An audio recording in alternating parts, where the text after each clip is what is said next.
Bonsoir, bonsoir frères et sœurs et bienvenue sur TV Radio de Vie. Il est 20h, pratiquement 50 heure de Paris et 20h47 heure de Paris. Et veuillez nous excuser pour ce retard. Voilà, on a eu beaucoup d'entretiens avec des frères et sœurs qui sont venus de loin et donc on n'a pas pu malheureusement commencer à l'heure parce que je sais que vous avez tellement soif que dès 20h30, vous êtes connectés et voilà. Donc veuillez en tout cas nous excuser. Voilà. Et comme l'amour pardonne tout, supporte tout, forcément vous nous avez pardonné. Merci Seigneur pour ton peuple, pour mes frères et sœurs qui sont connectés ce soir, Père. Nous te confions, Papa, nos cœurs, nos pensées, nos émotions. Seigneur, nous voulons te voir élevé. Et je suis contente. On va de l'avant avec le Seigneur. C'est pas facile. Mais encore, je vous encourage, vous tous. Amen. Et encore, je suis très contente de voir tous ces jeunes-là. Ouais. Parce que je me souviens quand est-ce qu'elles ont commencé les Perfection. Ouais. C'est ça, non? C'est ça. Ouais, donc, je bénis vraiment l'Éternel pour ce qu'il fait avec vous et de ce qui vous restaure malgré les combats, malgré les attaques et tout ça. Et vous restez là sur pied et dévoué. Et c'est beaucoup de courage parce que on peut dire Seigneur, Seigneur, on t'aime, on te sert, mais on a peur de la persécution parfois. Malheureusement. On recule et vraiment de voir que vous êtes dévoué. Il y a une grande différence entre regarder la télé ou Internet, télé de vie, et venir voir ce qui se passe dans les coulisses. Ah, c'est ça. De face to face. Et moi, franchement, j'ai vu samedi et franchement, je me suis interpellée moi-même et j'ai dit il y a du travail. Et puis, c'est comme si Saint-Esprit me disait qu'il y a du travail partout. Donc, vraiment, je bénis l'Éternel pour ce qu'il fait avec vous. Amen. Et de ce que vous êtes disposés à vraiment servir le Seigneur, même sans salaire, parce qu'il y a beaucoup de serviteurs de Dieu qui sont payés. Qui sont payés même pour prier pour les gens et tout ça, malgré tout ce qu'on leur dit. Mais ici, j'ai vu comment vous êtes vraiment dévoués, c'est avec amour que vous le faites. Parce que j'ai vu à plusieurs reprises, une sœur qui répétait à plusieurs reprises à un autre frère, je veux savoir ça. Et moi, j'attendais voir le frère pour dire que je suis fatigué, mais il a continué à expliquer. Donc vraiment, la patience, c'est un fruit de l'esprit. Et je bénis l'Éternel parce qu'il me permet de voir ça, quoi. Et Dieu est bon. Dieu est bon, Dieu est fidèle, il est juste. Encore mes condoléances, hein, donc, et puis, par rapport au décès de maman. Et comme je savais que c'est une femme qui a donné sa vie au Seigneur avant de partir, et voilà, mon cœur est dans la paix. Ouais. Et ça m'a fait penser à mes propres parents quand ils sont décédés. Je me suis dit, Seigneur, que ton nom soit béni, parce que je sais qu'ils sont rentrés à la maison. Merci. Et j'ai été beaucoup encouragée et le Seigneur m'a fait comprendre que c'est lui qui avait rappelé ma maman. Et ça m'a donné beaucoup de paix. Bon, j'ai pleuré comme Jésus a pleuré pour Lazare. C'est normal. Après, c'était terminé. Et maintenant, je célèbre ma maman. Amen. Je la célèbre. Donc, j'ai dit merci au Seigneur. Merci parce que il m'interpelle encore. Il m'interpelle encore avec le départ de ma maman. Donc, je suis là quand les gens me disent qu'on ne dirait même pas que tu as eu deuil. Je me dis, mais vraiment, il y a un temps, j'étais en train de regarder, je ne vais pas vous lire votre temps. Il n'y a pas de problème. De regarder Ecclésiaste 3, qui dit qu'il y a un moment pour toute chose et un temps pour toute activité sous le ciel, un temps pour naître, un temps pour mourir, un temps pour planter, un temps pour arracher ce qui a été planté, un temps pour tuer et un temps pour guérir, un temps pour démolir et un temps pour construire, un temps pour pleurer et un temps pour rire, un temps pour se lamenter et un temps pour danser, un temps pour lancer les pierres et un temps pour ramasser, un temps pour embrasser et un temps pour s'éloigner des embrassades. Enfin, je ne vais pas continuer. Donc, pour revenir à moi, je pense qu'il est temps que je décolle. Amen. Que je décolle vraiment. Parce que le départ, ce que je vais dire, le départ de ma mère, c'était un peu la goutte d'eau pour moi. Et bon, le Seigneur, là, il est au ciel, il fait ce qu'il veut en son temps. Amen. Et c'est ça. Quand on est appelé à servir le Seigneur, il peut dire un moment, ne pleure pas, avance. Et tu dois avancer. Et c'est ce que j'ai compris. Et bon, je bénis l'Éternel. Et je dis encore merci à tous les frères que j'ai vus qui nous ont soutenus. Parce que beaucoup sont venus. Amen. Beaucoup sont venus. J'ai vu les visages, j'ai vu. Et c'était vraiment une grande joie pour moi. Au nom de toute ma famille, je dis merci et continuons à nous encourager les uns les autres. Amen. de rire ensemble, de pleurer ensemble, même s'il y a des combats. Serrons-nous la main, avançons pour la gloire de Dieu. Amen. Pour la gloire de Jésus-Christ. Amen. Amen. Gloire à Dieu. Et le Seigneur est vraiment magnifique. Effectivement, nous célébrons son nom, le nom de Yeshua, malgré les épreuves auxquelles nous pouvons faire face. Voilà. Donc, nous avons aussi donc, nos sœurs qui aiment le Seigneur. Elles sont jeunes, elles sont 7, et on les a vues donc naître, grandir, et nous les voyons encore aujourd'hui persévérer avec le Seigneur en dépit des combats, des épreuves, et nous devons encourager cette jeunesse, n'est-ce pas, qui malgré toutes ces passions et de la jeunesse, toutes les, n'est-ce pas, les convoitises, les attaques de l'ennemi, ces jeunes tiennent quand même debout, grâce au Seigneur. Et ils ont besoin, ces jeunes, hommes et femmes, d'être encouragés par les aînés de la foi. Et donc, ces jeunes sœurs, justement, ont un cantique, 2 cantiques, 3, je ne sais pas, à la gloire de Yeshua. Voilà. Donc, on vous laisse, voilà. On vous donne la possibilité de pouvoir, ensemble, ce soir, glorifier le Seigneur. Gloire à Dieu.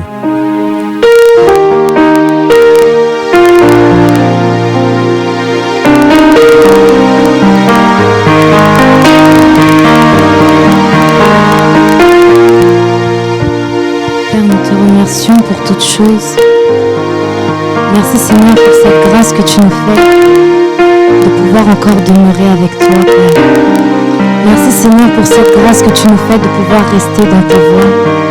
Merci Seigneur, parce que même quand, Seigneur, oh Dieu, ton enfant s'éloigne de toi, par ton amour, Père, par ta fidélité, Seigneur, tu reviens toujours, tu l'appelles, Seigneur, pour qu'il revienne vers toi, Père. Et Seigneur, malgré, Seigneur, tous ces moments où nous sommes éloignés de toi, nous, tes enfants, Père éternel, à travers cette chanson, nous voulons te dire, Seigneur, que sans toi, nous ne sommes rien, sans toi, nous ne pouvons rien, Père. Voilà pourquoi nous te remettons toutes choses, Père. Alléluia.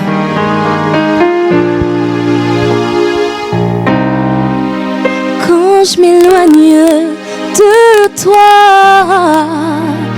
tu me manques, Papa. Quand je me détourne de tes voies, quelque chose se déchire en moi. Quand je m'éloigne de toi, tu me manques, Papa. Quand je me détourne de tes voies, quelque chose se déchire en moi.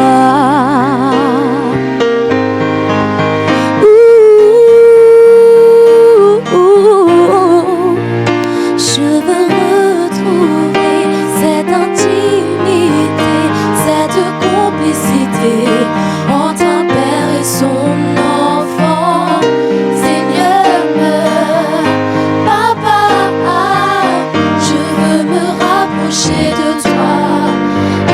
Je veux retrouver cette intimité, cette complicité entre un père et son enfant, Seigneur, Papa, je veux me rapprocher de toi.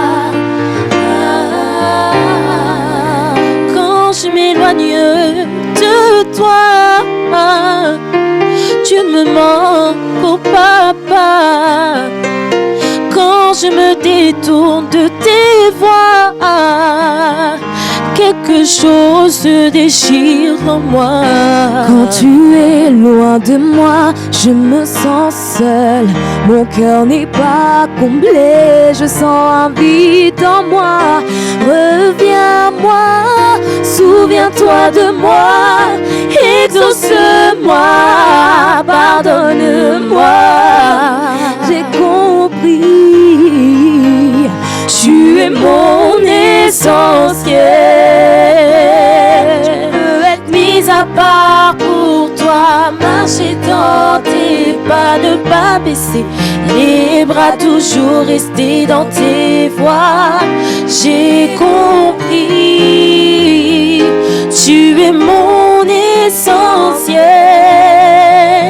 Je veux être mise à part pour toi, marcher dans tes pas, ne pas baisser les bras, toujours rester dans tes voies.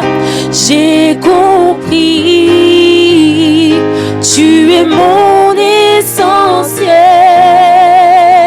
Je veux que tu sois ma raison de vivre, que tu sois ma lumière, que tu sois ma raison de vivre, que tu sois ma lumière, que tu sois ma raison de vivre, que tu sois ma lumière, que tu sois ma raison de vivre.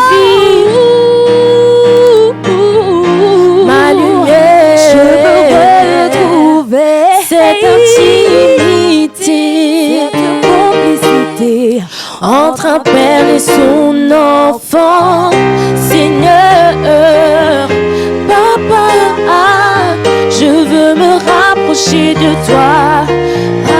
Je veux retrouver cette intimité, cette complicité entre un père et son enfant, Seigneur, Papa, je veux me rapprocher de toi. Quand je m'éloigne de toi, tu me manques, oh papa. Quand je me détourne de tes voies, quelque chose se déchire en moi. Quand je m'éloigne de toi, tu me manques, papa. Quand je me détourne de tes voies, et quelque chose se déchire en moi.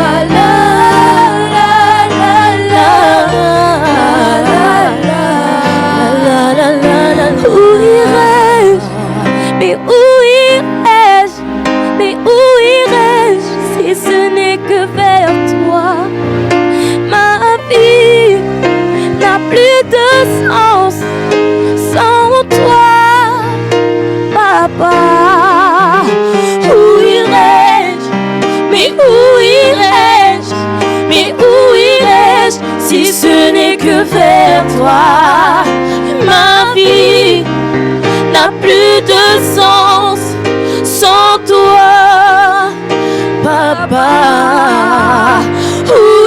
Où irais-je? Mais où irais-je?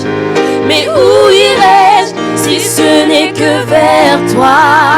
Ma vie n'a plus de sens sans toi.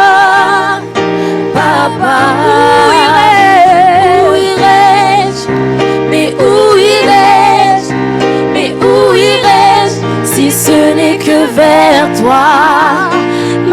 Ma vie n'a plus de sens sans toi. Papa, où irais-je? Où irais-je?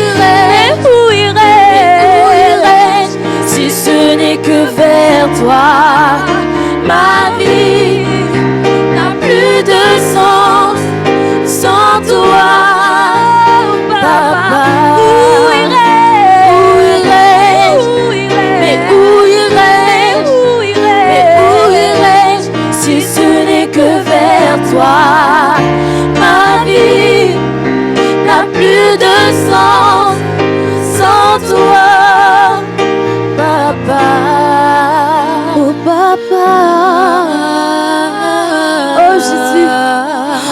Papa. Seigneur, tu es ma valeur. Où irais-je loin de toi? Père, garde-nous près de toi. Seigneur, garde-nous dans tes bras. Père, à qui irions-nous? Nous avons tant besoin de toi. Père, tu consoles les cœurs. Oh, tu restaures les cœurs. Seigneur, toi seul es mon abri, mon appui, mon refuge. Oh, mon pilier, c'est toi. Père, je crie vers toi, où irais-je? Oh, où irais-je, Père? Ne m'abandonne pas, ne t'éloigne pas de moi. Voici le cri de ton enfant.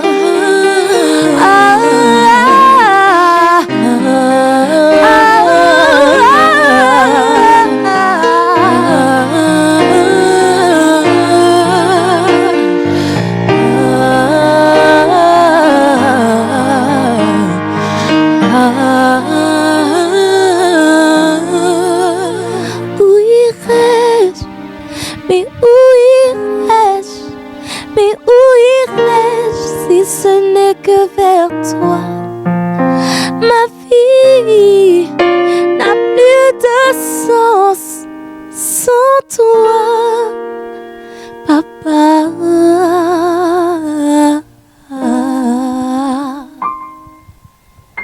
Jésus, merci Seigneur. Dieu est bon. Où irais-je, Seigneur, sans toi? Effectivement, Pierre a dit au Seigneur, n'est-ce pas, quand le Seigneur lui avait posé la question à savoir, et vous, pourquoi ne partirez-vous pas? En gros, et Pierre répondra bien sûr, où irais-je, Seigneur? Parce que c'est toi qui as les paroles de la vie. Voilà, donc malgré les combats, Seigneur, je veux quand même, n'est-ce pas, m'attacher à toi. Et parce que je sais que quoi qu'il arrive, je serai toujours gagnant. Voilà, que le Seigneur soit béni en tout cas pour ce beau chant, que le Seigneur vous a inspiré, Voilà, ça vient du cœur en tout cas, que le Seigneur soit béni. Et c'est pas comme si c'était un cantique qui avait été, n'est-ce pas, volé aux musiciens profanes, comme c'est malheureusement le cas aujourd'hui chez beaucoup, donc des chantres soi-disant chrétiens, qui vont malheureusement puiser leurs révélations, leurs inspirations dans le monde. Voilà. Que Dieu soit béni. En tout cas, continuez comme ça. Et le Seigneur est bon. Alors, qu'est-ce que je pourrais partager avec vous? Je ne sais pas encore, comme d'habitude. Et en tout cas, nous voulons bénir le Seigneur, continuer à le bénir, parce qu'il nous surprend, il nous étonne, il nous encourage. Et je sais que vous êtes très nombreux à prier pour nous, à attendre également la révision de la Bible que nous sommes en train de faire. Et voilà, parce que beaucoup veulent, et mes amis, cette parole de vérité qui a franchi. Et donc, je tenais à vous informer que nous avons à l'heure actuelle 16 000 euros, 16 200 euros, 16 200 euros, et des dons et des frères et sœurs, donc du monde entier, et des dons destinés à l'impression de la révision de la Bible que nous sommes en train de faire en ce moment. Et comme on vous l'a annoncé, d'ici la fin de l'année, si tout va bien, cette Bible sera donc envoyée chez l'imprimeur.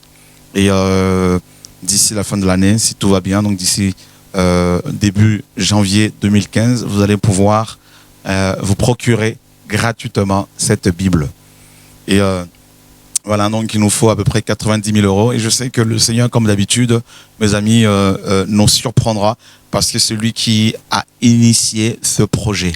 Et bien évidemment, comme d'habitude, en quelques mois, en quelques semaines, le Seigneur nous a déjà donné cet argent, donc 16 200 euros.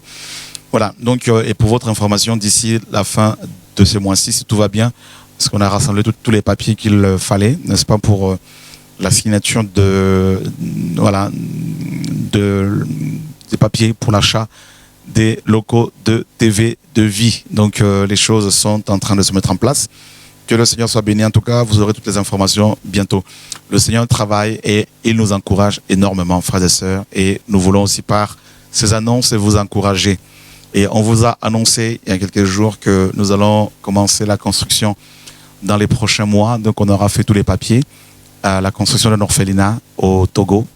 Et aussi notre femme, une autre sœur en Christ qui nous a cédé, n'est-ce pas, qui a donné un terrain en Côte d'Ivoire à Abobo.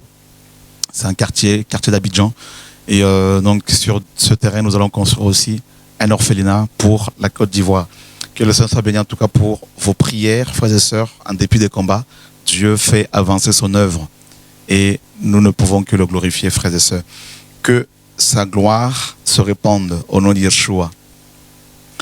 Alléluia. Donc nous sommes dans le livre de Daniel. Daniel, un prophète que j'aime beaucoup. Daniel, chapitre 1er. La 3e année du règne de Joachim, roi de Juda, Nebuchadnezzar, roi de Babylone, marcha contre Jérusalem et l'assiégea. Le Seigneur livra entre ses mains Joachim, roi de Juda, et une partie des ustensiles de la maison de Dieu. Nebuchadnezzar emporta les ustensiles au pays de Shinéar, dans la maison de son Dieu. Il les mit dans la maison du trésor de son Dieu. Le roi donna l'ordre à Ashpenaz, chef des eunuques, d'amener quelques-uns des enfants d'Israël de race royale ou de famille noble, de jeunes garçons sans défaut corporel, beaux de figure, doués de sagesse, d'intelligence et d'instruction, capables de servir dans le palais du roi et à qui l'on enseignerait les lettres et la langue des Chaldéens. Le roi leur assigna pour chaque jour une portion des mets de sa table et du vin dont ils buvaient, voulant les élever pendant 3 années, au bout desquelles ils seraient au service du roi. Il y avait parmi eux, d'entre les enfants de Juda, Daniel, Anania, Michaël et Azaria. Le chef des eunuques leur donna des noms: à Daniel celui de Belshazzar, à Anania celui de Shadrach, à Michaël celui de Meshach et à Azaria celui d'Abednego. Daniel résolut de ne pas se souiller par les mets du roi et par le vin dont le roi buvait. Et il pria le chef des eunuques de ne pas l'obliger à se souiller. Dieu fit trouver à Daniel faveur et grâce devant le chef des eunuques. Le chef des eunuques dit à Daniel: je crains mon Seigneur, le roi qui a fixé ce que vous devez manger et boire. Car pourquoi verrait-il votre visage plus abattu que celui des jeunes gens de votre âge? Vous exposeriez ma tête auprès du roi. Alors Daniel dit à l'intendant à qui le chef des eunuques avait remis la surveillance de Daniel, de Anania, de Michaël et d'Azaria: éprouve tes serviteurs pendant 10 jours et qu'on nous donne des légumes à manger et de l'eau à boire. Tu regarderas ensuite notre visage et celui des jeunes gens qui mangent les mets du roi, et tu agiras avec les serviteurs, tes serviteurs, d'après ce que tu auras vu. Il leur accorda ce qu'ils demandaient et les éprouva pendant 10 jours. Au bout des 10 jours, ils avaient meilleur visage et plus d'embonpoint que tous les jeunes gens qui mangeaient les mets du roi. L'intendant emportait les mets et le vin qui leur étaient destinés et il leur donnait des légumes. Dieu accorda à ces 4 jeunes gens de la science, de l'intelligence dans toutes les lettres et de la sagesse. Et Daniel expliquait toutes les visions et tous les songes. Au terme fixé par le roi, qu'on le lui amène, le chef des eunuques les présenta à Nebuchadnezzar. Le roi s'entretint avec eux et parmi tous ces jeunes gens, il ne s'en trouva aucun comme Daniel, Anania, Michaël et Azaria. Ils furent donc admis au service du roi. Sur quoi? Sur tous les objets qui réclamaient de la sagesse et de l'intelligence et sur lesquels le roi les interrogeait. Il les trouvait 10 fois supérieurs à tous les magiciens et astrologues qui étaient dans tout son royaume. Ainsi fut Daniel jusqu'à la première année du roi Cyrus.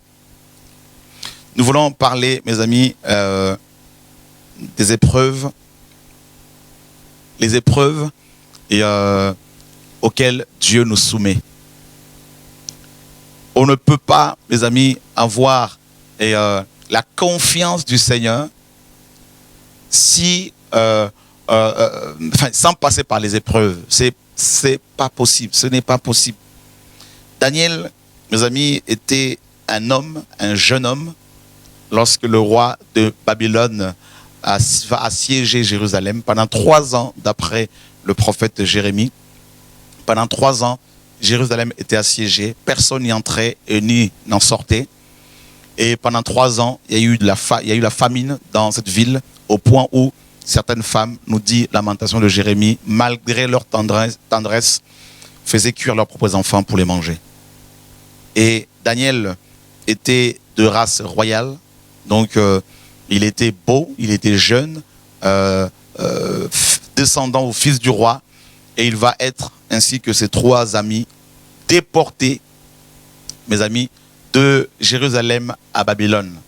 Il va se retrouver sur une terre étrangère, dans un pays qu'il n'a jamais connu, dans un pays où, bien sûr, Yahvé n'était pas invoqué.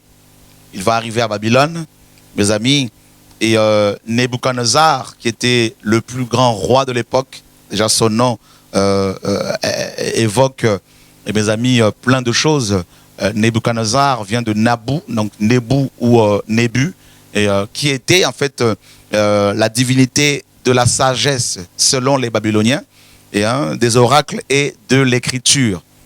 En fait, son équivalent romain est, n'est-ce pas, Mercure, le dieu du commerce. Alors, Nebuchadnezzar, dont le nom signifie Nebu protège, mes amis, était un grand adorateur de cette divinité, de ce démon. Et c'est lui qui va, mes amis, donc ce roi, c'est lui qui va assiéger Jérusalem. Et c'est terrible ici. Nous avons, mes amis, une belle image ici, en fait, de ce qui se passe également dans nos églises. Nous avons un enseignement très symbolique ici de ce qui se passe dans nos églises actuelles. Et Babylone représente bien sûr le monde, et Jérusalem représente bien sûr les églises ou l'église. Et on apprend ici que le monde, Babylone, va assiéger, n'est-ce pas, Jérusalem, c'est-à-dire les églises. Pourquoi? Tout simplement parce que ces églises ont rejeté le Seigneur.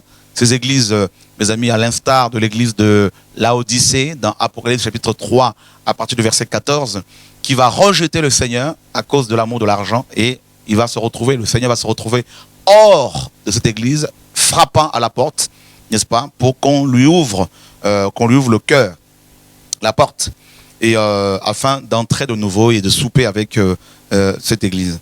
Et donc Nebuchadnezzar va être envoyé par Dieu, nous dit la parole, pour assiéger Jérusalem.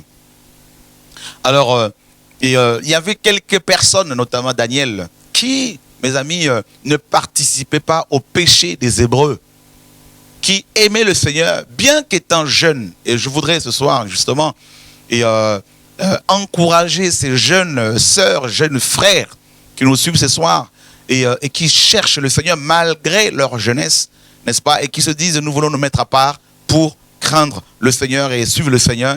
Et alors c'est mes amis, c'est un encouragement que nous voulons vous lancer, vous faire ce soir. Et comme Daniel, étant jeune, malgré sa jeunesse, Daniel, mes amis, a préféré suivre le Seigneur. Et la parole nous dit que Dieu va livrer entre les mains de Nebuchadnezzar le roi de, mes amis, Juda. C'est terrible. Et Dieu est celui, mes amis, qui veut nous voir libérés, veut nous voir sauvés, mais il est également celui qui peut aussi nous livrer à l'ennemi si nous refusons de nous soumettre à sa volonté, à sa parole. et le Seigneur va livrer la ville de Jérusalem à Babylone. Il y a 2 villes dans la parole du Seigneur, dans la Bible. Pour Dieu, il y a 2 villes, comme vous le savez. Il y a Jérusalem et la Babylone. Vous voyez, pour les hommes, il y a plusieurs villes, mais pour Dieu, il n'y en a que 2. Jérusalem et Babylone. Et ces 2 villes, mes amis bibliques, ont toujours été en guerre. Lorsque l'une d'elles était à son apogée, l'autre était complètement détruite. Vous voyez? Donc, à chaque fois que Jérusalem était à son apogée, Babylone était détruite. Et inversement, quand Babylone était à son apogée, Jérusalem était détruite. Et et là, eh bien justement, c'est la guerre. Il y a eu la guerre ici entre le Dieu Nébou et les enfants du Seigneur et les Hébreux. C'était aussi une guerre spirituelle parce que Nebuchadnezzar, mes amis, comme vous l'avez appris, était un adorateur du Dieu, mes amis, Marduk, ou encore le Dieu Bel, qui donne Baal, le Dieu de la pluie.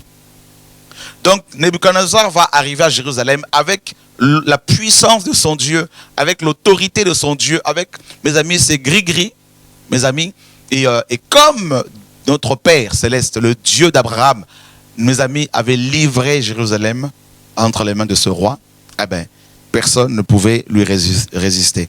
Alors, il va amener beaucoup de gens à Babylone. Il va y avoir 3 déportations.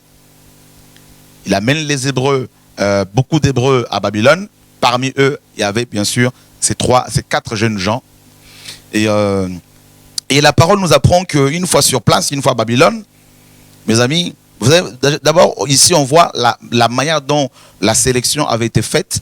Il fallait sélectionner donc des jeunes gens, des jeunes garçons particulièrement, et beaux, hein, donc d'accord, beaux de figure et beaux de corps, hein, et doués de sagesse et d'intelligence et d'instruction, hein, capables de servir dans le palais du roi. Donc ils étaient déportés de Jérusalem, pour servir le roi de Babylone dans son palais. Et arrivés à Babylone, ils vont, on va les obliger pratiquement à se souiller. On va les obliger à se souiller, à, mes amis, consommer la nourriture, les mets du roi et le vin qu'ils, mes amis, buvaient. Alors, pourquoi Daniel va-t-il refuser de manger les mets du roi et de boire son vin? Parce que quand on lit seulement comme ça, on peut se poser cette question-là. Pourquoi? Pourquoi a-t-il, n'est-ce pas, refusé cela? Eh bien, tout simplement parce que les mets du roi, étant donné que ce roi était adorateur d'un démon, du dieu Baal et Marduk, donc les viandes qui étaient préparées à Babylone étaient aussi, consacrées, sacrifiées à ces démons, à ces divinités. Et donc Daniel n'a pas voulu justement participer à la fois à la table du Seigneur et à la table des démons, comme Paul nous l'apprendra dans 1 Corinthiens chapitre 10. Daniel n'a pas voulu se souiller. Daniel n'a pas voulu, mes amis, à la fois manger sur l'autel de Dieu et sur l'autel, n'est-ce pas, des démons. Et c'est pour cela qu'il est dit qu'il a résolu de ne pas se souiller.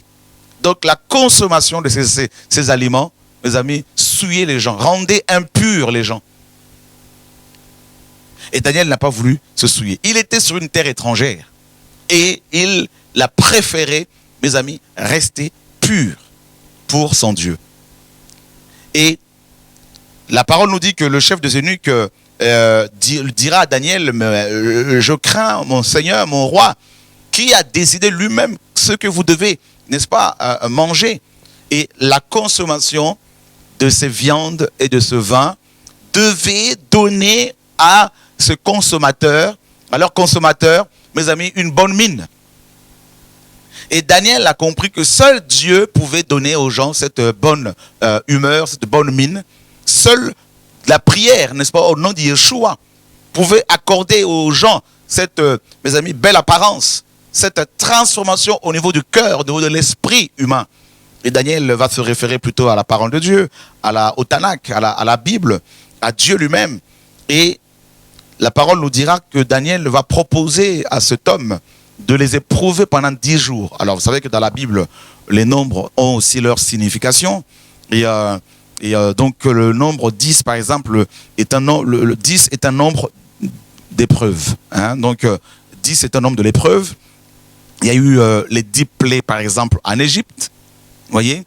Et donc, Daniel va proposer à cet homme de les éprouver pendant 10 jours. Vous voyez?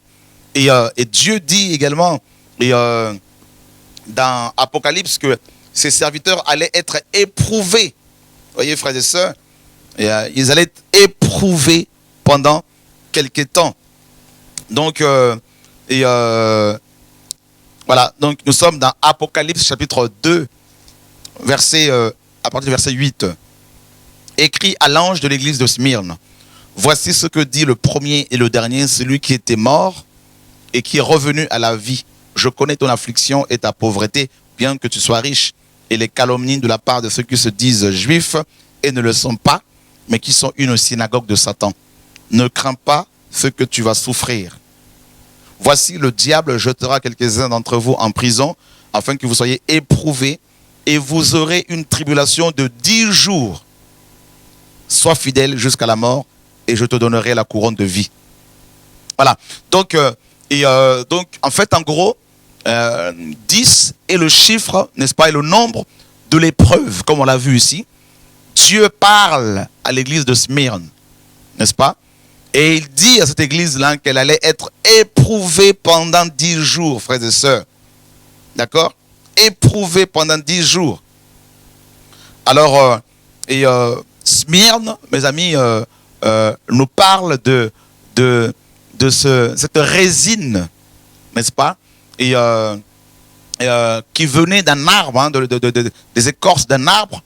Et cet arbre, mes amis, était incisé à chaque fois pour pouvoir récupérer, n'est-ce pas, cette résine, et voilà, avec laquelle on fabriquait, hein, de la myrrhe, n'est-ce pas? Donc de la myrrhe, ce parfum, de l'encens, et qui, n'est-ce pas, constitue, qui représente une prière faite selon Dieu.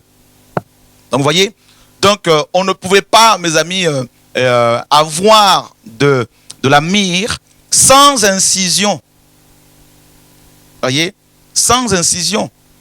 Et la parole nous dit que cette résine devait couler d'elle-même. Vous voyez, donc on faisait des incisions sur les écorces des arbres qui poussaient en Arabie.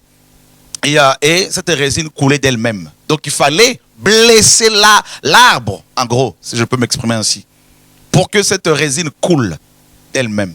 Donc en fait, les épreuves auxquelles Dieu nous soumet ont pour, mes amis, but d'abord de nous blesser. Dieu dit dans Deutéronome 32, je suis celui qui blesse et qui guérit. D'accord? Et Dieu dit à l'église de Smyrne, hein, parce qu'on ne peut pas parler des épreuves, bien sûr, sans faire mention de l'église de Smyrne. Ce n'est pas possible. Parce que Smyrne représente ces hommes et ces femmes qui suivent le Seigneur et qui sont persécutés à cause de leur engagement. Et Dieu dit, vous serez persécutés par le diable. Donc Dieu va laisser le diable persécuter ses enfants. Mes amis, bien sûr, le diable ne peut pas nous tuer parce que nous sommes en Christ. Hein? Quand un chrétien meurt, s'il craint Dieu, cela veut dire que c'est Dieu qui l'a rappelé à la maison. Ce n'est pas le diable qui l'a tué, nous sommes d'accord.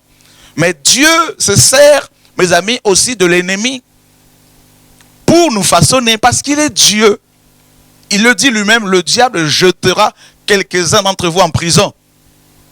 C'est terrible ça. Pourtant, l'église de Smyrne était et toujours cette église qui craint le Seigneur. Dieu dit, vous serez éprouvés pendant 10 jours.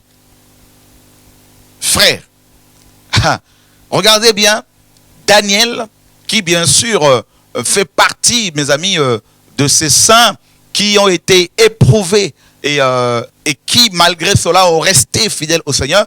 Daniel aussi, mes amis, est l'image de l'église de Smyrne, de chrétiens de Smyrne, qui, bien que voyez, bien qu'étant sur une terre étrangère,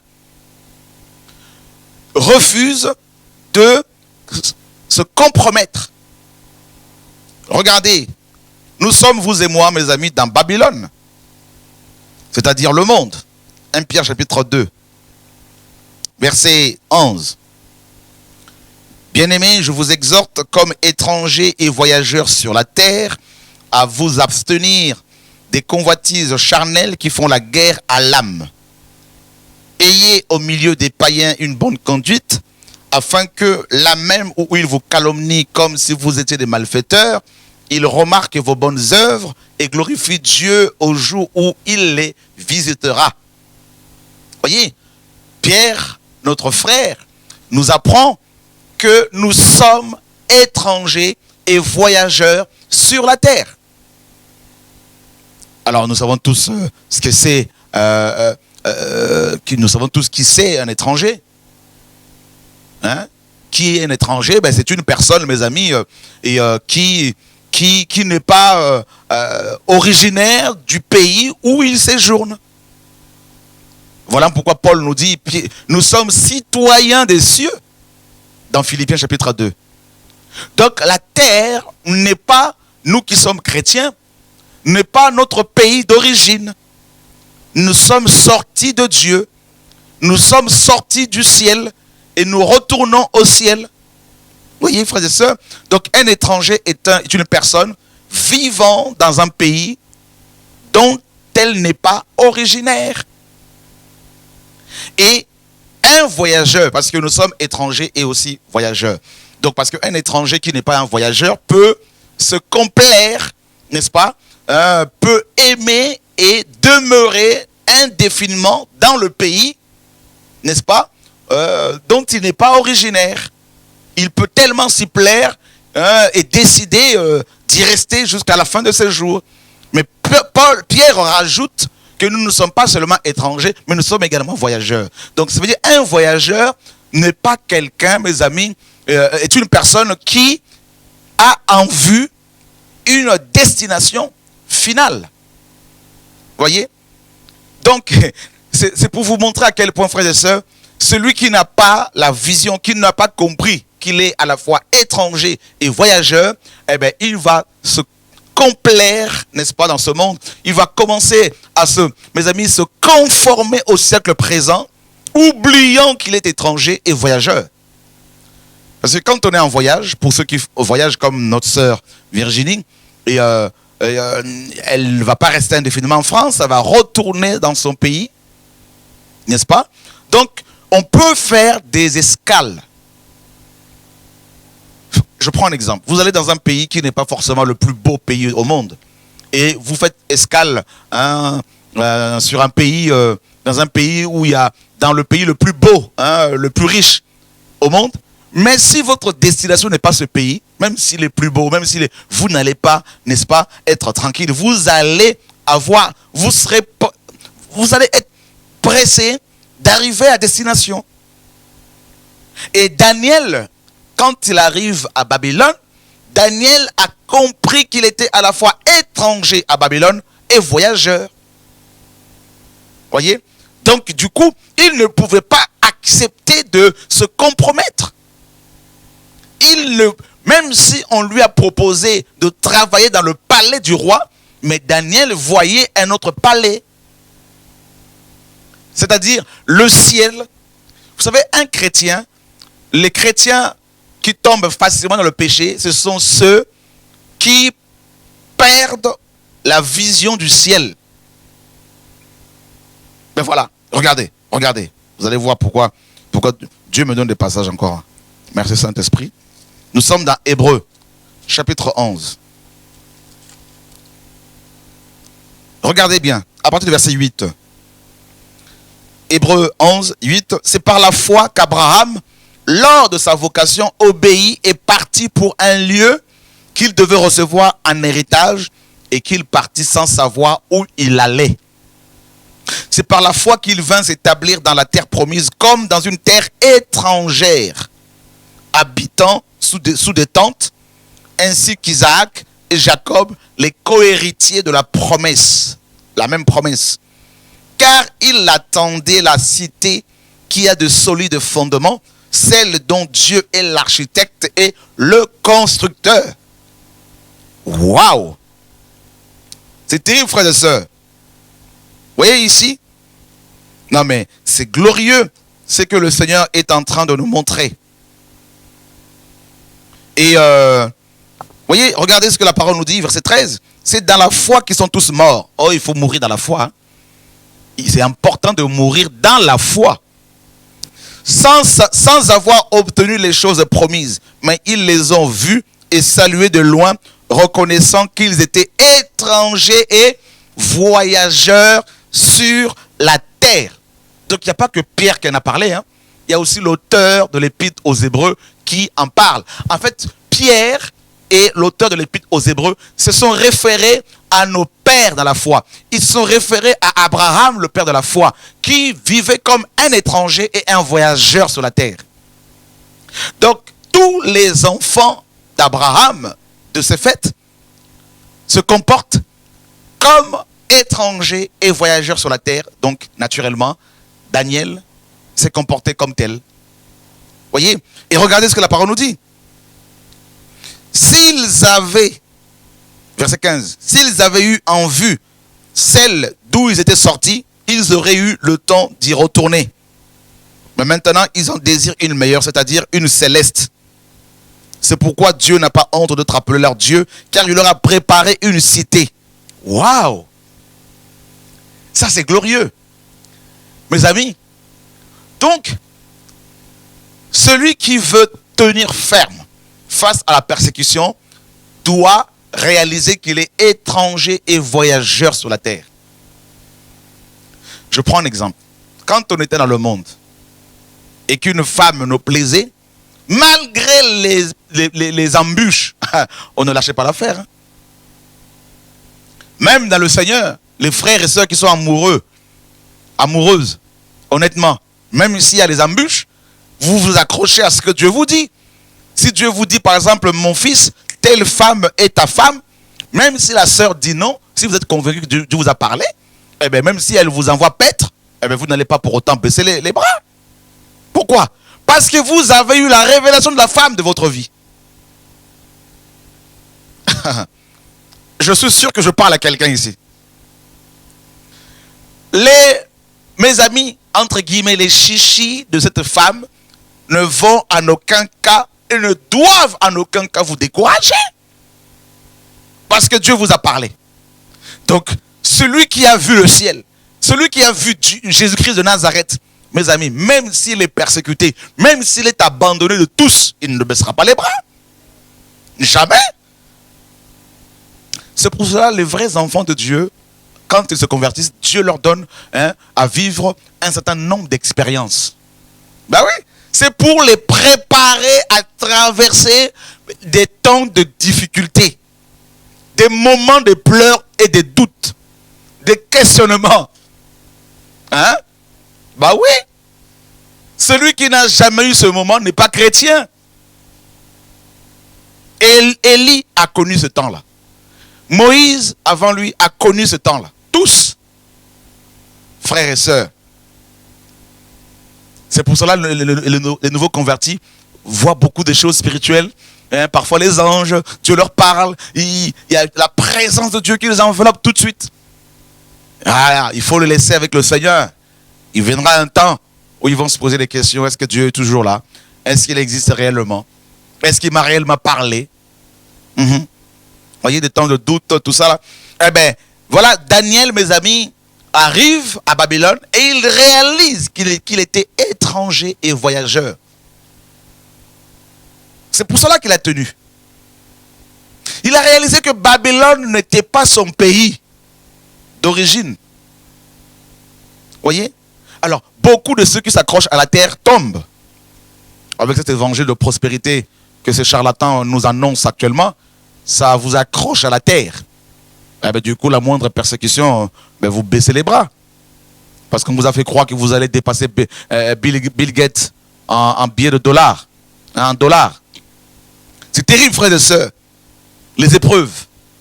Daniel arrive à Babylone et Dieu le soumet aux épreuves. 10 jours, mes amis, pendant lesquels Daniel ne mangeait que de légumes. Pendant 10 jours. Et rappelez-vous bien que les Hébreux aimaient, mes amis, les viandes, aimaient la viande. Et pendant 10 jours, Daniel, privé de viande, n'est-ce pas, privé de vin, et il fallait qu'il soit éprouvé. Et 10 jours après, on nous dit que Daniel et ses amis avaient un visage rayonnant, plus que les autres, plus que ce qu'avaient mangé les mets du roi. Et la parole nous dit qu'ils avaient, mes amis, 10 fois plus d'intelligence que les autres. Alors vous voyez, 10 jours d'épreuve, une intelligence multipliée par 10. Ah bah oui.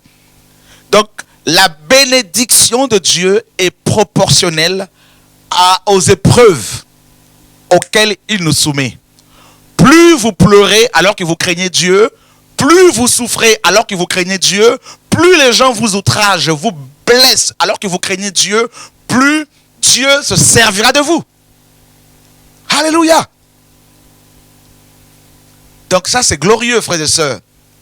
Alors, j'ai compris cela. Plus les gens m'attaquent, plus les gens me critiquent, plus les gens m'abandonnent, plus je me réjouis. Parce que plus je suis abandonné, plus Dieu m'accueille. Ah oui, c'est magnifique, frères et sœurs. Waouh! Plus Dieu enlève les appuis humains, plus il devient mon appui. Mon seul abri, c'est toi. Mon seul appui, c'est toi également. Voilà. Donc, il est mon appui, il est mon abri, il est ma forteresse, tout ça là. Et pareil pour ceux, il est également pour ceux et celles qui mettent en lui leur confiance. Gloire à Dieu. Dieu est bon. Alors les épreuves, Satan va s'acharner, il va se jeter sur vous, il va vous attaquer, il va se servir de ses émissaires, de ses serviteurs, ses servantes pour vous détruire. Mais on ne détruit pas les enfants de Dieu. Jamais, jamais. Le Seigneur a dit, tu es pierre et sur ce roc je bâtirai mon église et que les portes du séjour des morts ne prévaudront point contre elle. Jesus Christ. Nous avons reçu les clés du royaume. Qui peut nous détruire, frère? Qui? Ils vont faire des complots, ils vont faire des associations, ils vont faire des réunions, des vidéos contre nous, contre toi.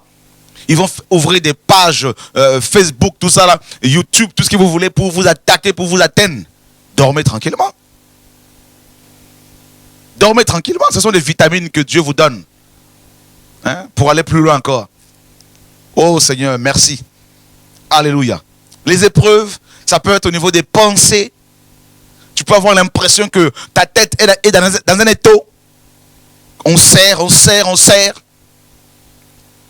Les épreuves, tu peux entendre des voix comme ça qui te disent tu ne vaux rien, tu n'es pas beau, tu n'es pas belle, tu n'es pas comme les autres. Voilà. Plein de pensées comme ça qui viennent de partout. Au point de te mépriser, de mépriser ta vie, ton corps. Voyez? Et ça peut être au niveau de tes parents, les épreuves dans la famille. C'est les épreuves par rapport au projet que tu as. Tu ne vois pas le bout. Tu ne vois pas plus loin. Tu ne sais pas quelle étude faire. Tu tournes en rond et tu ne sais pas quoi faire. Parfois, tu peux donner l'impression aux gens que tout va bien, alors qu'au fond de toi, tu sais que ça ne va pas. Quand tu es avec les autres, tu es joyeux, tu as le sourire, mais quand tu es tout seul dans ta chambre, c'est là que la réalité te rattrape. Hein? Ah oui, je sais, on est là, tout le monde est là, tout le monde est concerné, frère. Personne ne peut dire que moi, je ne suis pas concerné. Tout le monde, les terriens sont tous concernés. Les terriens, on est tous concernés. Parfois, on a l'impression que nous sommes, on veut donner l'impression aux gens qu'on est des superman, des super, je ne sais pas quoi. Non, nous sommes humains. Voilà. Parfois, tu es là, tu te regardes dans une glace, tu te dis, non, je ne suis pas... tu te regardes, oh, j'ai tel bouton, ça ne va pas ici. Seigneur, mais qu'est-ce qui m'arrive, mes cheveux, c'est pas ça. Seigneur, qu'est-ce qui m'arrive, Seigneur, tout ça. Tu fais des prières, mais rien ne marche. Tu es éprouvé. Tu te sens seul, dans la solitude, plus personne t'appelle. Tu ne comprends rien. Entre ton père et ta mère, ça ne va pas. Tu pries pour ton père, pour sa conversion, mais il ne veut pas se convertir. Il sort, il rentre tard, il boit, il fume. Il ne veut pas de Jésus. Et tu t'aperçois que ta maman souffre. Tu ne sais pas comment faire pour l'aider. Tu fais ce que tu peux. Voilà. Et tu souffres, tu saignes. Tu ne sais pas comment faire pour dialoguer avec ton père. Tu ne sais pas comment t'y prendre. Tout ça. Il y a l'amertume, il y a la colère parfois. Voilà. Je suis sûr que je parle à quelqu'un ce soir ici. Là. Oh Dieu. Dieu est bon. Oh Seigneur, sauve-nous. Et tu supplies le Seigneur. Seigneur, je ne veux pas que mon père aille en enfer. Qu'il ne meure pas païen, Seigneur. Tu as dit que si je crois en toi, toute ma famille sera sauvée, Seigneur. Tu peux agir encore, Seigneur mon Dieu. Tu pries pour tes grands-parents, Seigneur, sauve-les. Délivre-les de la sorcellerie, Seigneur, tout ça. Tu es là pour tes tantes, tes oncles, tu pries, tes cousins, cousines, nièces, tout ça, tout ce que tu veux. Voilà. Ah ben, on est tous concernés. Voilà. Tu es éprouvé, secoué dans tous les sens. Hein? Ton père, tu le vois passer, ça te manque. Tu te dis, mais quand est-ce que je vais le revoir?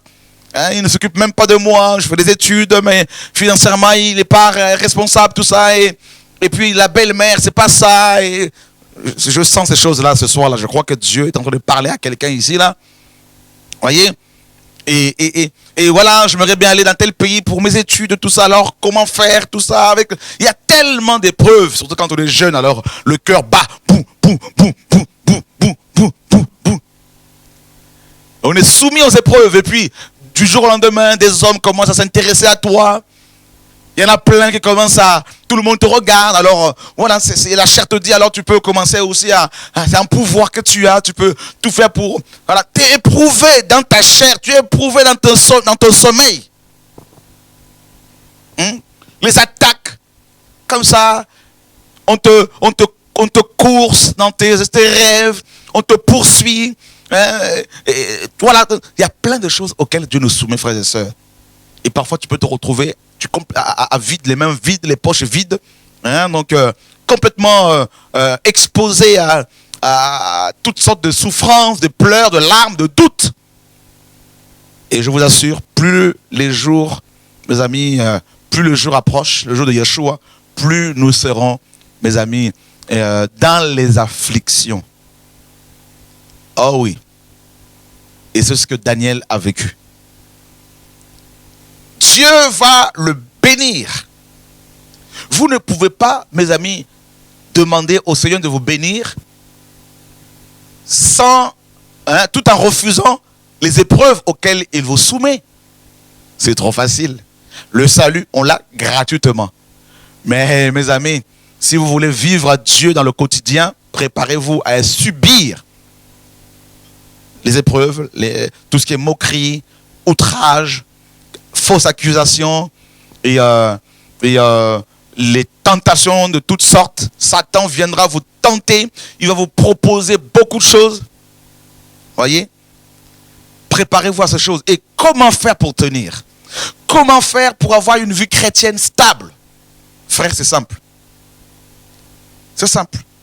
Ne quittez pas de vue Jésus.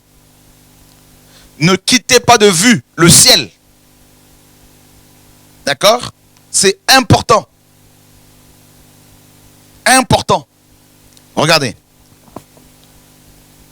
Un enfant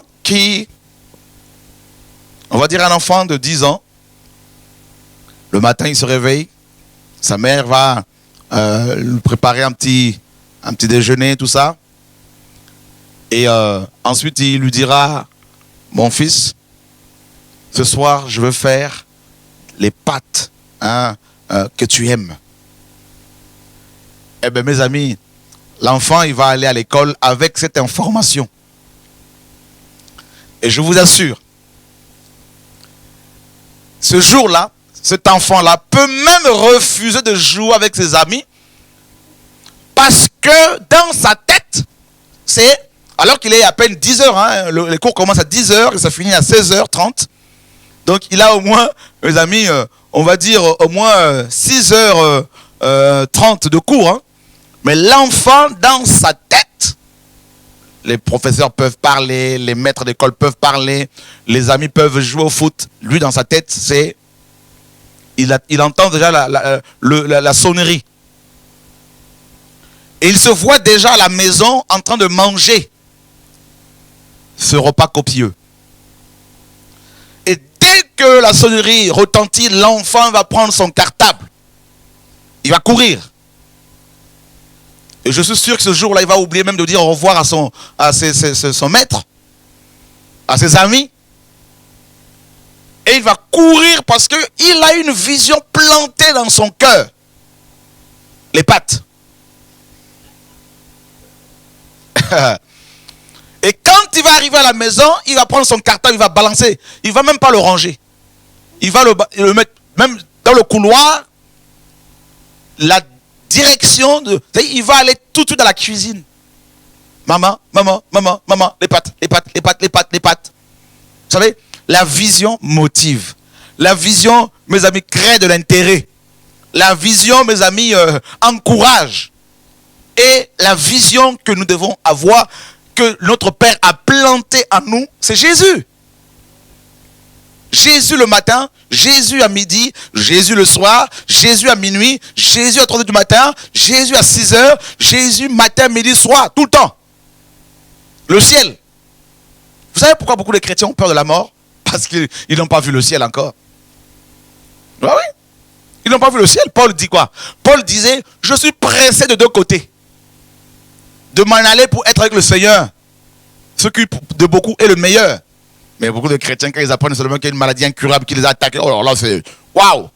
C'est la tristesse, c'est la dépression, là c'est la totale. Hein. Pourquoi? Parce qu'ils n'ont pas vu le ciel. Je me rappelle une fois, le Seigneur m'a amené au ciel. Une, deux fois où on m'a fait visiter le ciel. Et je me suis retrouvé dans un endroit où il y avait des convois qui quittaient le ciel, la terre, des chrétiens décédés et qui arrivaient au ciel. Et les saints qui sont là dans la gloire leur souhaitaient la bienvenue. Ils leur disaient bienvenue à la maison du Père. Et moi j'étais là, ils étaient tous habillés en blanc. Et je m'étais caché, je me disais cette fois-ci, ils ne vont plus me ramener sur terre.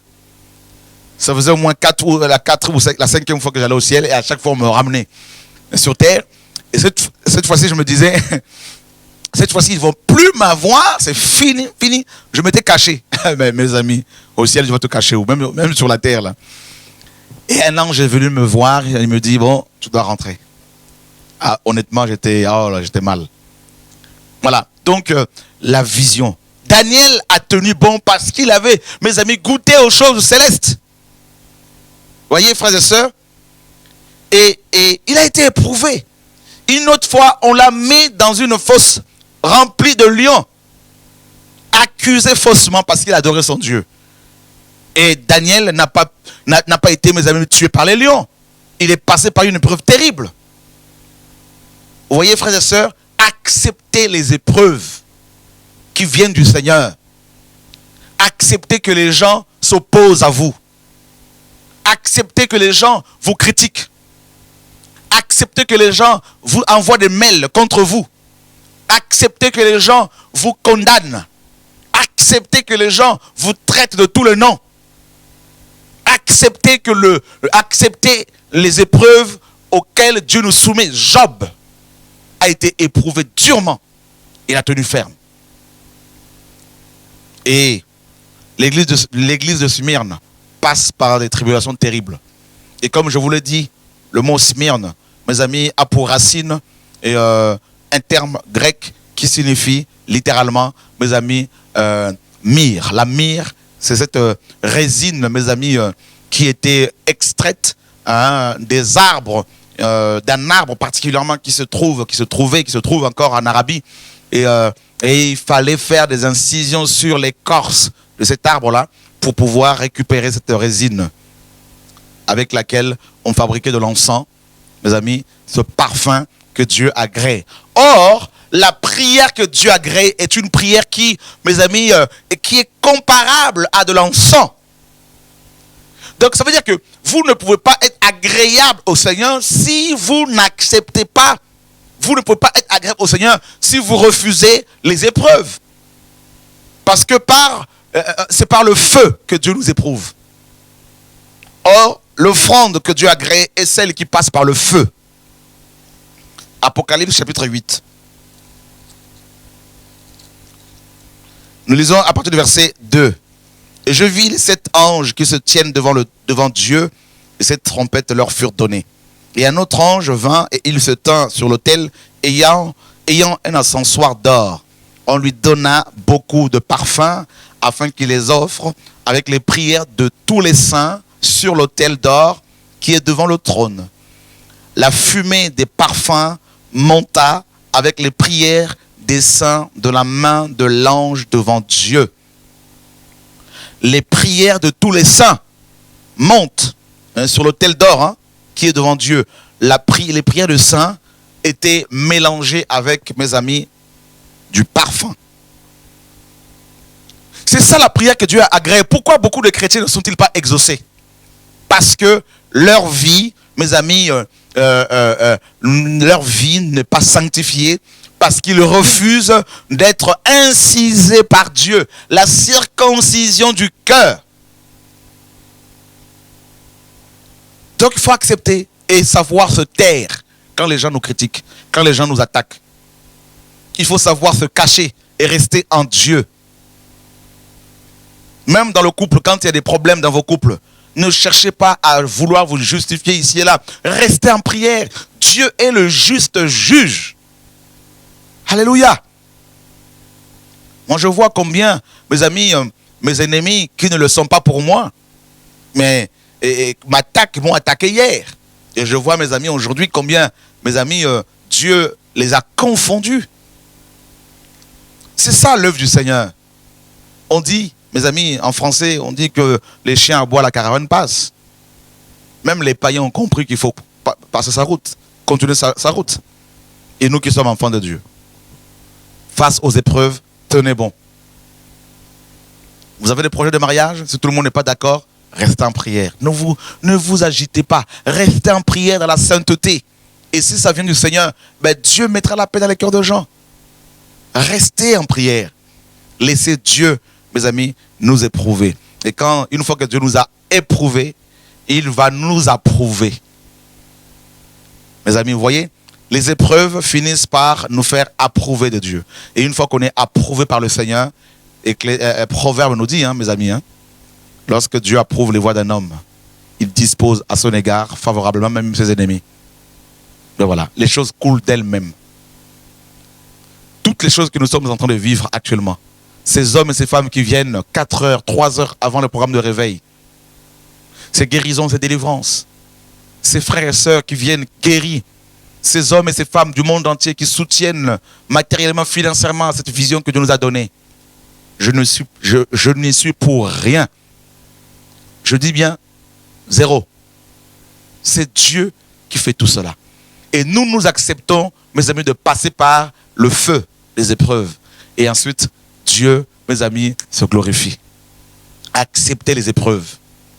Il n'y a pas d'élévation sans, mes amis, la descente aux enfers. C'est-à-dire la descente dans les épreuves, dans les pleurs, dans les larmes. Le Seigneur, avant de monter au ciel, il est descendu dans les régions inférieures de la terre, c'est-à-dire en enfer, pour libérer les gens, bien sûr. C'est-à-dire, avant de monter, il faut descendre, il faut connaître la mort. La mort par rapport, mes amis, aux critiques, la mort par rapport, mes amis, par rapport, c'est la croix, voilà, tout simplement. Eh bien, Dieu nous crucifie. C'est pour cela qu'il nous demande de porter notre croix, pas de temps à autre, tous les jours. Ce n'est pas toujours facile. Et c'est comme s'il nous dit, tous les jours, laisse-moi te tuer. Parce qu'on ne veut pas mourir. Si quelqu'un veut me suivre, qu'il se décharge, qu'il renonce à lui-même, et ce n'est pas toujours facile, et qu'il se charge de la croix de son prochain, de sa propre croix. En fait, si Dieu vous ouvre les yeux, si Dieu vous ouvre les yeux, vous verrez les vrais chrétiens en train de marcher avec leur croix sur les épaules. Voilà. Et donc, ça veut dire que tous les jours, chaque matin, quand tu te réveilles, dis-toi que Dieu te tue. C'est une journée où tu vas connaître la mort. Alléluia. Donc, chaque matin, cherche ta croix. Prends-la. Va à l'école avec. Va au travail avec. Va au lycée avec. Va au collège avec. et commence à voir que tu portes ta croix, eh bien Dieu va se servir de ton prof de maths, prof de français, prof de géo, prof d'histoire, pour te persécuter. Eh bien Dieu va se servir d'une fille, une seule fille, dans tout le lycée. La seule qui a un caractère, mes amis, acariâtre. Et c'est elle que Dieu va utiliser comme une croix pour toi. Et tu ne pourras pas t'en échapper tant que Dieu n'aura pas estimé que tu es suffisamment mort.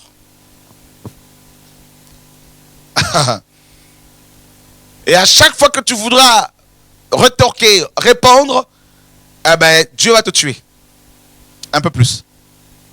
Jusqu'à ce que tu sois comme un cadavre qui ne réagit plus aux insultes. Oh Dieu, sauve-nous. Au nom de Yeshua. Voilà, tu sors de chez toi, toute joyeuse, tout joyeux, et tu arrives au guichet de la gare, tac. Quelqu'un te provoque. Et Dieu regarde ta réaction. Tu es en train de marcher, tu es une sœur, et voilà un homme, un païen commence à te faire des signes. Tss, tss. Comment tu vas réagir? Toi, princesse de Dieu, fille d'Abraham.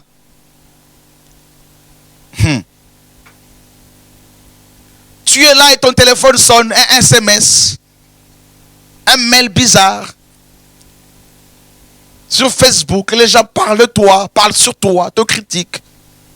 Et Dieu te regarde. Comment tu vas réagir?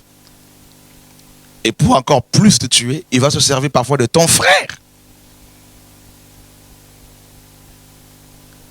Et tu vas aller voir tes parents. Maman, tu as vu ce qu'il m'a fait? Maman, c'est par ton frère que Dieu te travaille. Ton grand frère deviendra un marteau que Dieu va utiliser pour briser le roc que tu es. T'as vu comment tu es habillé? Et ça, c'est pas normal, ça. Il faut changer. Mais t'es pas papa. Voilà, ça veut dire que t'es pas encore morte. Je suis sûr que je parle à quelqu'un ici. Moi, je n'étais pas chez vous. Hein. Mais Dieu était là. Dieu est là.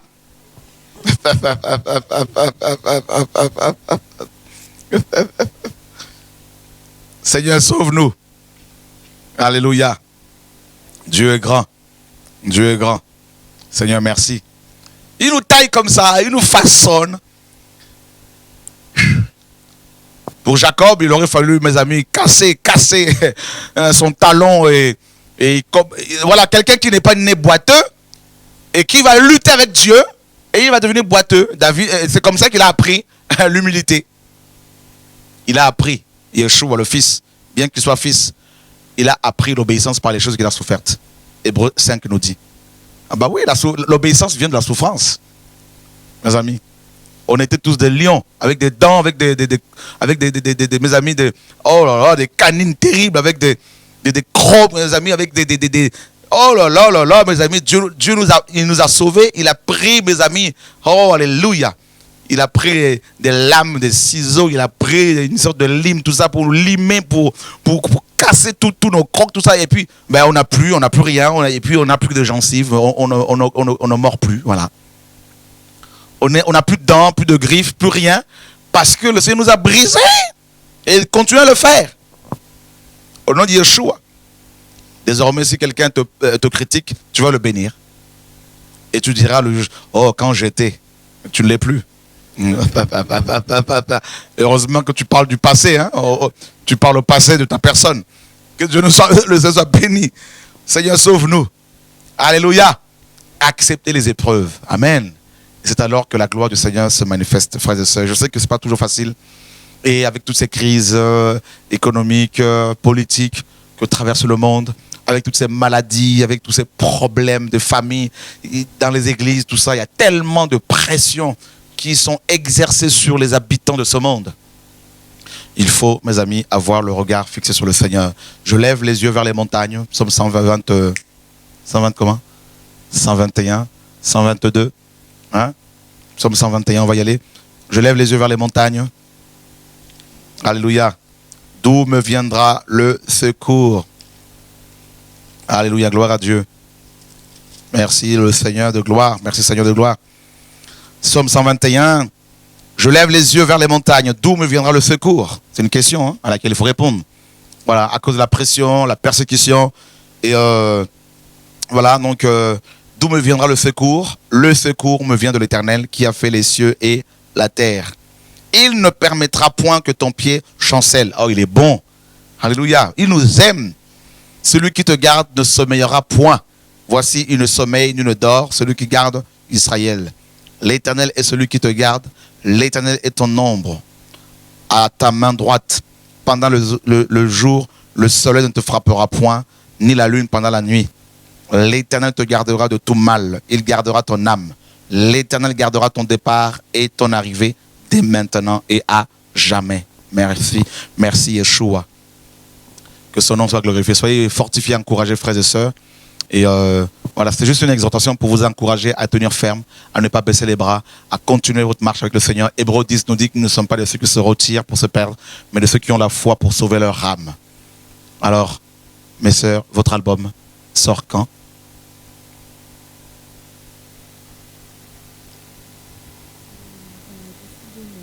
D'ici 2 mois. Ah, le micro n'est pas allumé. Ah là, c'est parfait. Ouais, donc je disais que l'album va sortir d'ici 2 mois. Donc, comment vous l'avez appelé cet album? Consécration. Alléluia. Voilà, Donc, consécration. Ça, c'est un mot que j'aime beaucoup. Kodesh en hébreu. Séparé, sanctifié, purifié, nettoyé, lavé, être mis à part pour le Seigneur. Ça, c'est beau. Voilà. Donc, il sort dans 2 mois. Voilà, donc on aura une émission là-dessus pour bénir le Seigneur ensemble. Et c'est un album, bien sûr, il n'y a pas vos photos dessus. Non. Parce que vous avez tellement compris la parole que vous ne voulez pas être au-devant. Hein, alléluia. Parce que les chantres, hein, nous sommes tous chantres, bien sûr, adorateurs. Les chantres, ce sont ceux qui se mettent en arrière, n'est-ce pas? Hein, donc, et ils laissent le Seigneur au-devant. Ça, c'est beau. Et bien sûr, il sera aussi gratuit. Effectivement. Ouais. Alléluia. Donc, car nous avons reçu gratuitement et nous devons donner gratuitement. Maintenant, ceux qui sont touchés pourront vous soutenir pour qu'il y ait d'autres albums. Ça n'y a pas de problème. Et je ne sais pas si vous avez créé un site, ce serait bien. Moi, je veux bien créer un site internet. On a il y a déjà un site? C'est en projet. Un projet, c'est bien. Ce serait une bonne chose. Comme ça, vous allez pouvoir partager un peu à cette jeunesse la vision que le Seigneur vous met à cœur. Et pour qu'ensemble nous puissions glorifier notre Dieu. Et donc, vous allez pouvoir peut-être encore chanter quelques cantiques tout à l'heure à la gloire du Seigneur. Et je vais vous laisser carrément le plateau pour glorifier le Seigneur ensemble. Et voilà. Et frères et sœurs, je voudrais également nous dire que dimanche 9 mars, il y a une réunion de réveil à Toulouse. Et elle sera diffusée en direct sur TV et à Radio de Vie. Donc, à partir de 10h, si je ne me trompe, on vous donnera toutes les informations bientôt. Donc, sinon, vous pouvez aller sur notre site, hein, sur le site de TV de Vie, pour avoir toutes les informations. Donc, le dimanche 9 mars, il y a une réunion de réveil, c'est un dimanche, une réunion de réveil à Toulouse. Donc, tous les frères et sœurs qui sont de Toulouse ou aux alentours de cette ville, si vous le souhaitez, vous pouvez venir nous joindre à nous et pour qu'ensemble nous puissions bénir le Seigneur. Voilà. Et puis, comme on vous l'a annoncé au début de l'émission, nous avons aujourd'hui à peu près 16 000 €, 16 400 € par rapport au projet de la révision de la Bible.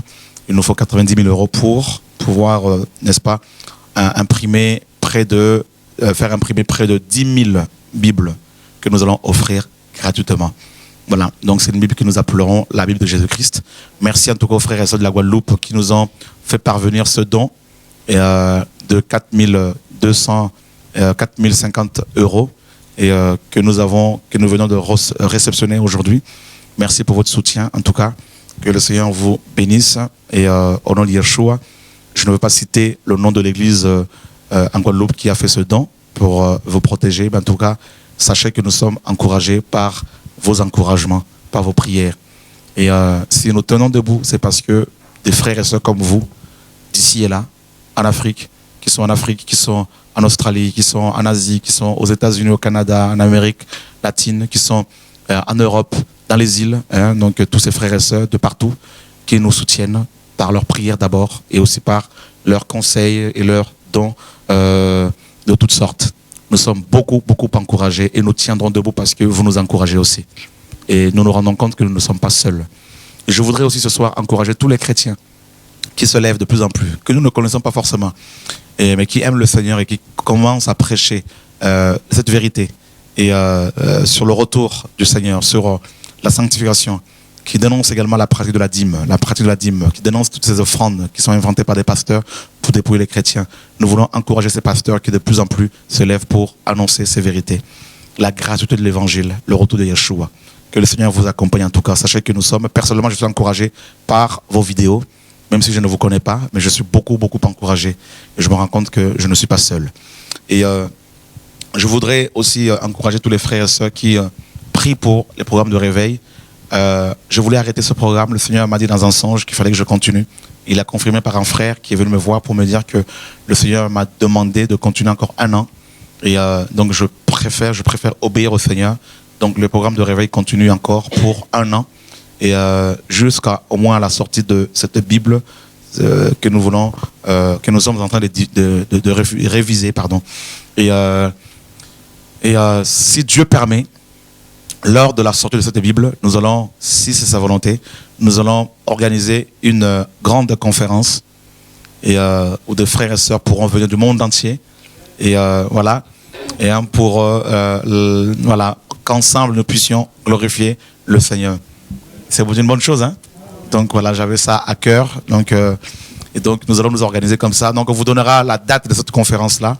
Et d'ici le mois de d'ici avril, donc on va réserver un endroit. On va voir comment le Seigneur va conduire les choses pour qu'ensemble vous veniez du monde entier, comme lors du 21 décembre 2012. Et vous repartirez chacun avec sa Bible gratuitement au nom de Yeshua.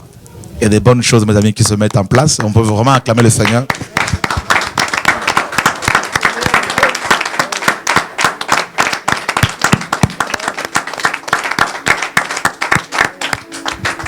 Donc, continuez à soutenir cette vision. Personnellement, je suis beaucoup combattu.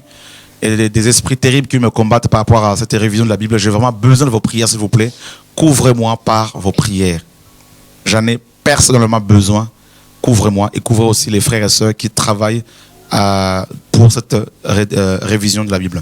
Voilà, donc, alors, nous voulons ce soir, avant la fin de l'émission, demander aux frères et sœurs, donc notamment au PV7, de dire merci au Seigneur par des chants pour tous ses bienfaits. Alors, si vous voulez adorer le Seigneur avec nous, avec elle, donc, il n'y a pas de souci, connectez-vous. Moi, je m'arrête là et je vous laisse continuer le travail. C'est bon? Jusqu'à ce que le Seigneur vous dise d'arrêter. Voilà.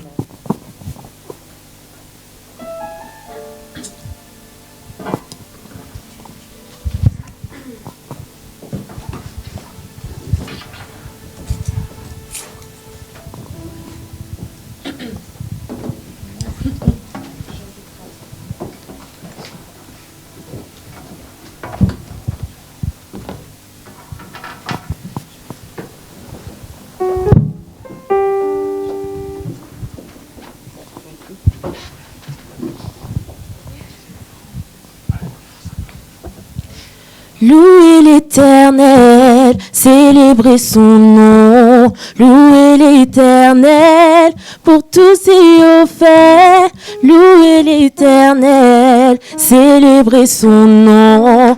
Louez l'Éternel pour tous ses hauts faits. Pour tous ses hauts faits. Oh, louez l'Éternel, célébrez son nom. Louez l'Éternel pour tous ses hauts faits. Louez l'Éternel, célébrez son nom. Louez l'Éternel pour tous ses hauts faits. Pour tous ses hauts faits. Oh, louez l'Éternel, célébrez son nom. Louez l'Éternel pour tous ses hauts faits. Louez son nom, louez l'Éternel pour tous ses hauts faits, pour tous ses hauts faits. Je ne peux pas renoncer à celui qui m'a créé. Ma raison de vivre, c'est de l'adorer. Il est le chemin, la vérité et la vie. Son nom, c'est Jésus-Christ.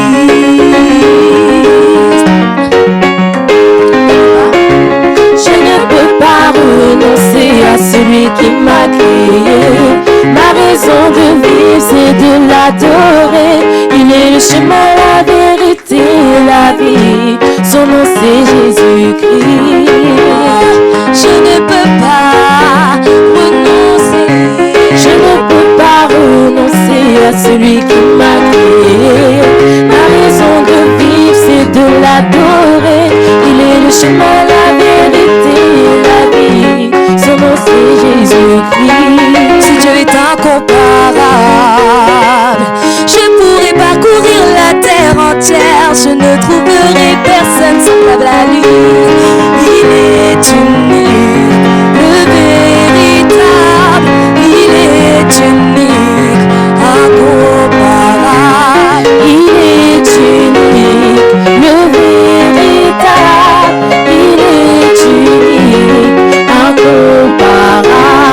Il est unique, le véritable. Il est unique, incomparable. Je ne peux pas renoncer à celui qui m'a créé.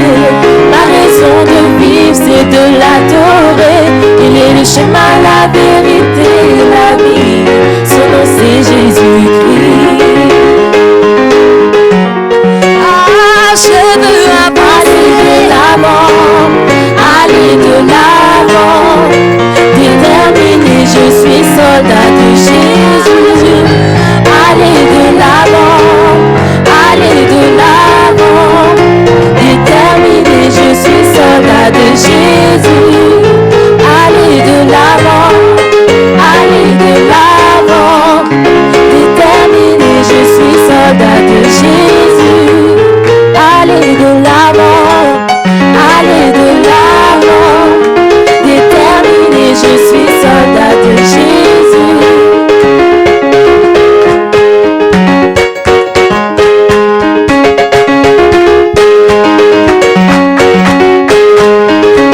Jésus soit loué, oh.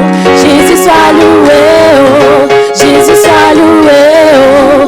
Jésus soit loué, oh. Jésus soit loué, oh. Jésus soit loué, oh. Jésus soit loué, oh. Jésus soit loué, oh. Jésus soit loué, oh. Jésus soit loué, oh. Jésus soit loué, oh. Jésus soit loué.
Digne de louange, loué, loué.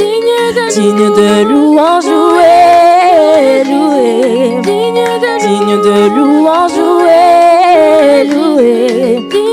Digne de louange. Alléluia. Gloire à Dieu. Merci Seigneur.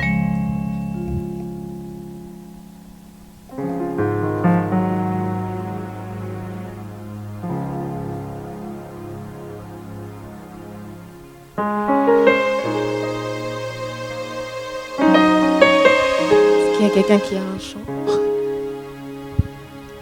à cœur? Moi, j'aimerais qu'on chante le chant Adorons Jésus et le vent son nom. Ah. Il a reçu le nom.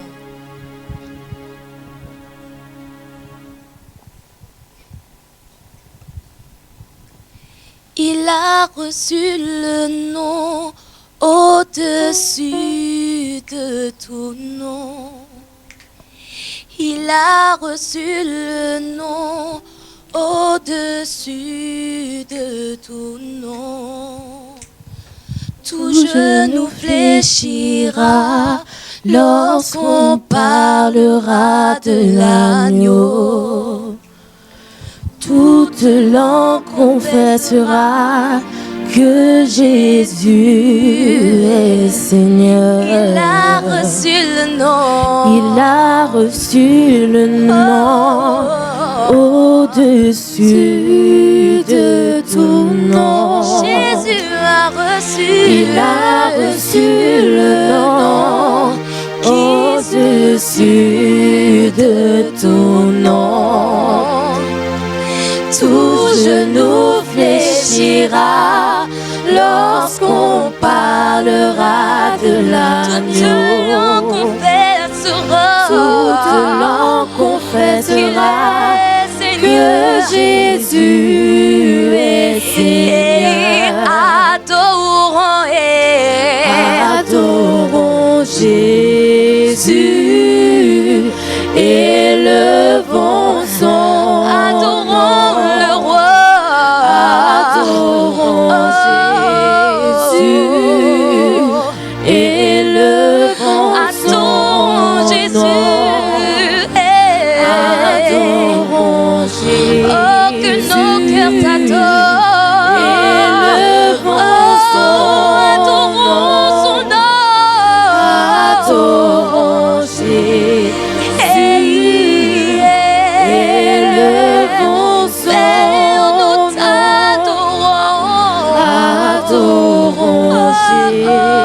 Jésus et levons son nom. Le roi. Adorons Jésus.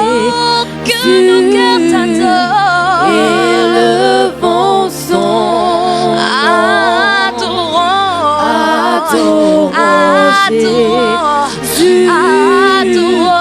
Et levons son nom. Reçois notre adoration. Adorons Jésus et levons son nom. Reçois nos louanges. Adorons Jésus, car tu mérites. Et levons son nom. Oh, que ton nom soit élevé. Adorons Jésus.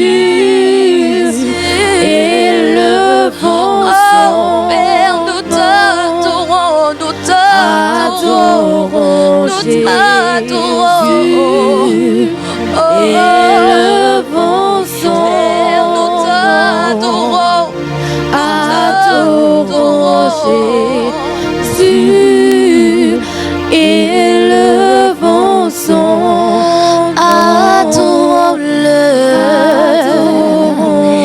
Là où tu es, adore ton Dieu. Et levons son nom. Regarde comment il t'a sauvé. Regarde de là où il t'a sorti. Regarde l'amour qu'il témoigne envers toi. Oh, adore-la, adore-le. Là où tu es, oh, adore-le.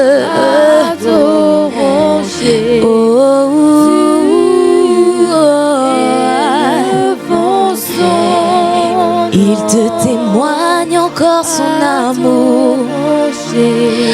Alors adore-le.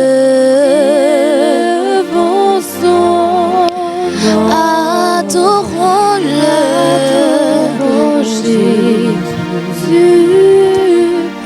Élevons son nom.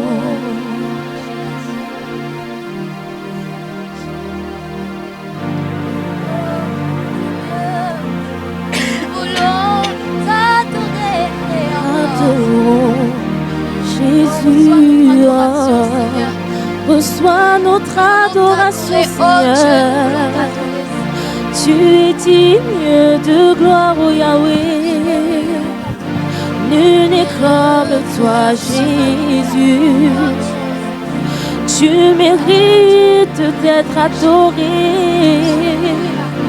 Tu mérites d'être élevé. Nous voici encore ce soir pour t'adorer. Nous voici encore ce soir pour élever ton nom. Oh, adorons Jésus. Élevons son nom, le nom au-dessus de tout nom. Oh Jésus,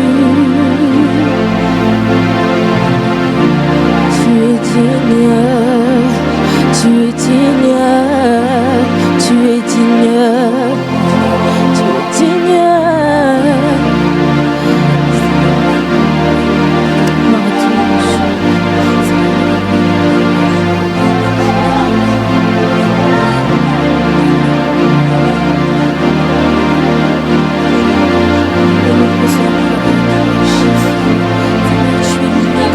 Véritable. Tu mérites, Seigneur, notre adoration, Seigneur. Nous voulons, Seigneur Dieu, encore t'adorer en esprit et en vérité, Jésus. Nous voulons t'adorer en esprit et en vérité, Papa. Avec nos cœurs, Seigneur, Papa. Que nos vies, Seigneur, Papa, soient pour toi un sacrifice vivant, saint et agréable à toi, ô mon Dieu. Nous voici, Seigneur, encore au-devant de toi en ce soir. Que ton nom soit glorifié, Seigneur. Que ton nom soit béni, Jésus. Tu mérites la gloire, Seigneur Jésus. Seigneur, tu mérites la gloire. Nul n'est comme toi, Marie.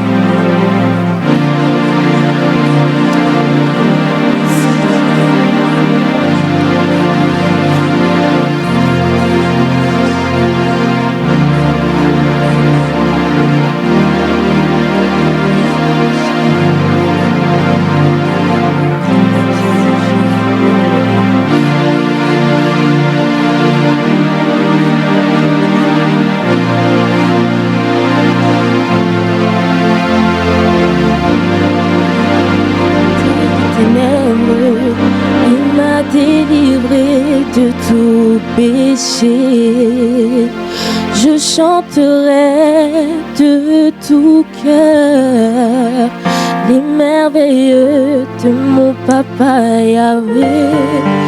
Il m'a ôté des ténèbres, il m'a délivré.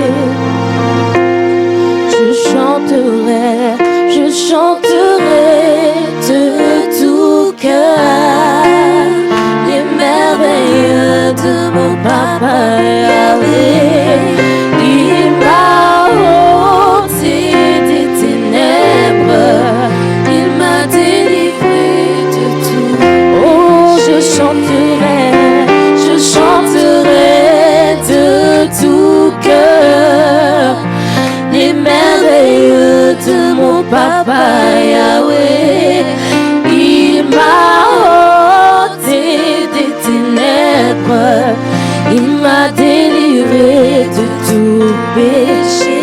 Papa, oh, et fidèle, il ne m'abandonne jamais. Je n'ai plus rien à craindre, car Yahweh m'a libéré.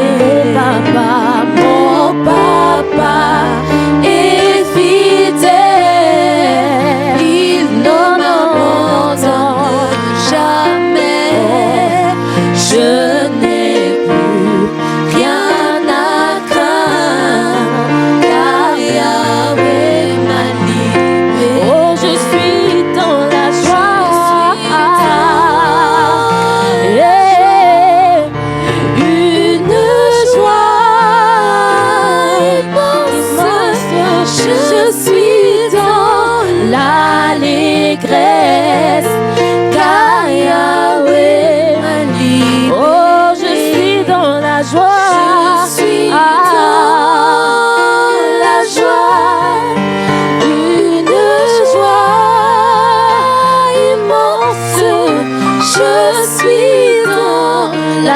l'allégresse, car Yahweh m'a libéré. Oh, mon papa,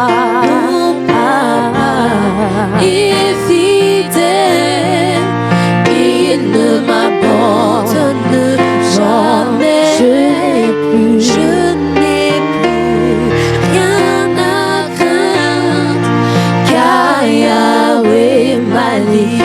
Oh, mon papa est fidèle. Oh, non, je n'ai plus, non, rien à craindre, car Yahweh m'a libéré. Voilà pourquoi je suis dans la joie. Je suis dans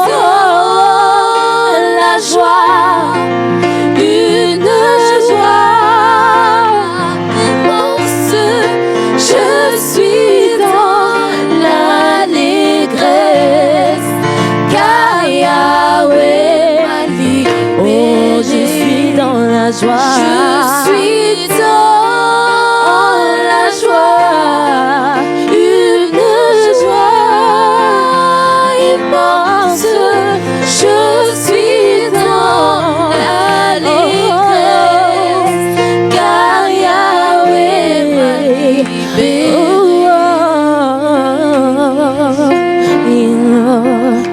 Yahweh m'a libéré.